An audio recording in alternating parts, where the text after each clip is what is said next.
কি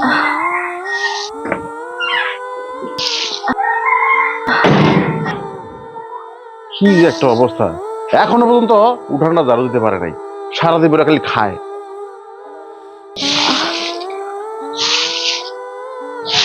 এই কি করছো এতক্ষণ? হ্যাঁ, উঠানটা ঝাড়ু দিতে এতক্ষণ সময় লাগে? ভাইয়া, আমি তো সারাদিন অনেক কাজ করেছি। ভাইয়া, আপনি তো জানেন আমি প্রেগনেন্ট। আমাকে একটু রেস্ট নিতে দেন না ভাইয়া। রেস্ট? কিসের রেস্ট? সারাদিন পরে তো খালি খাস। এই উঠানটা ঝাড়ু দেওয়ার জন্য কি আলাদা একটা লোক লাগবে নাকি? হ্যাঁ, ও আচ্ছা, এই খবর। হ্যাঁ, আমার ভাইয়ের টাকাগুলা নষ্ট করার ধান্দাগুলা না? কাজ কর। ভাইয়া, আমার স্বামী তো আপনাকে অনেক টাকা পাঠায়। ওই টাকা দিয়ে একটা কাজের লোক রাখলেই তো পারেন। আর আমি তো আগে কাজ করতে পারতাম। এখন তো আপনি জানেন যে আমি অনেক অসুস্থ, ঠিক মতো কাজও করতে পারি না। নেকামি দেখে মনে হয় বড় লোকের মেয়ে। হ্যাঁ, এই কাজগুলো সম্পূর্ণ তুই করবি, বুঝছাস? আরে, এটা আমি কি দেখছি? ভাইয়া শেষ পর্যন্ত মিষ্টির সাথে এই ধরনের ব্যবহার কেন করছে? না, এরকম তো চলতে পারে না। এই, যা বলছি তা করবি। কাজ কর। আমার ভাই ফোন দিছে, আমি কথা বলে আবার আসতেছি। কাজ কর। হ্যালো। হ্যাঁ ভাইয়া। হ্যাঁ ভাই, অনেকদিন পর তুই ফোন দিছস। তুই কেমন আছিস ভাই? এই তো ভাইয়া ভালো আছি, তুমি কেমন আছো? হ্যাঁ, এই তো আমিও ভালো আছি। ভাইয়া মিষ্টি কোথায়? আর বলিস না, এই মিষ্টি মিষ্টি করতেছস। এই মিষ্টি তো তোর টাকা পয়সা সব নষ্ট করে ফেলাইতেছে বেটা। কি বলছো ভাইয়া? কি করছে ও? এই যে প্রতিদিন 10,000 12,000 টাকা করে কোন জায়গায় নষ্ট করে তা তো জানি না, টাকাগুলো তোর সব নষ্ট করে ফেলাইতেছে। ও আচ্ছা, তাহলে তো ঝামেলা।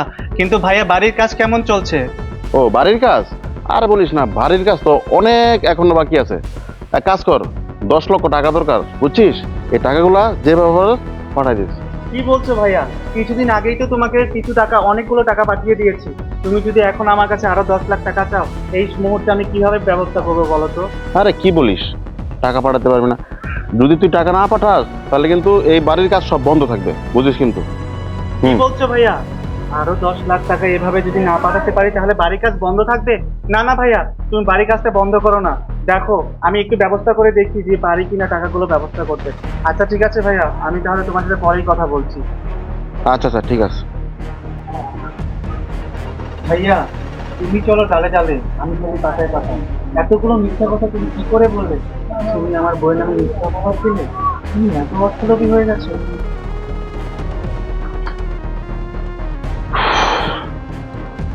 এই, এতক্ষণ লাগে নাকি একটা উড়ান ঝাড়ু দিতে? হ্যাঁ, জলদি কর।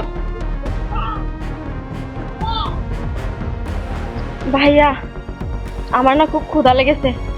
আমাকে কয়টা ভাত খেতে দিবেন ভাইয়া? পান্তা ভাত হলেও চলবে। দেন না ভাইয়া কয়টা ভাত খেতে। আহা, নবাব জাতি আইছে রে, কটা ভাত দেন না? এই কি কাজগুলো করছিস? এখানে কোনো কাজ তো শেষই হয় না এখন পর্যন্ত, তুই ভাত ভাত করাস। এই, যা। মিষ্টি, মিষ্টি, তোমার কথা লাগেনি তো? আরে ভাই, তুই তুই কখন আসলি? আমি তো এইমাত্র তোর সাথে কথা বললাম। তোমার সাথে আমি একটু আগে ফোনে কথা বলেছি, কিন্তু ফোনে কথা বলার আগে তোমার যে আসল রূপটা আমি দেখলাম, সেটা আমি কোনোভাবেই কল্পনা করতে পারছি না ভাইয়া। তুমি এটা কি করলে? তুমি কিনা শেষ পর্যন্ত আমার ওয়াইফের গায়ে হাত তুললে, যে কিনা তোমার ছোট বোনের মতো। আমি এতদিন ধরে তোমার ভরসায় আমি ওকে রেখে গিয়েছিলাম, কিন্তু তুমি কি করেছো? শেষ পর্যন্ত কিনা তুমি ওকে দিয়ে বাড়ির কাজ করিয়েছো। ভাইয়া, আমি কি তোমাকে কোনো অংশে টাকা পয়সা কম দিয়েছি? যখন যত টাকা চেয়েছো আমি তোমাকে দিয়েছি। মাসে মাসে লাখ লাখ টাকা আমি তোমাকে পাঠিয়েছি, কিন্তু তুমি সেই টাকা দিয়ে কি করেছো? তুমি একটা বাড়িতে কাজের লোক রাখতে পারোনি। শেষ পর্যন্ত দিয়ে কিনা আমার এই প্রেগনেন্ট বউকে দিয়ে তুমি বাড়ির সব কাজ করিয়েছো। হায় রে বেইমান, এরপর আমি আর কাকে বিশ্বাস করব? আমার নিজের আপন ভাই কিনা আমার সাথে এত বড় বেইমানি করলো।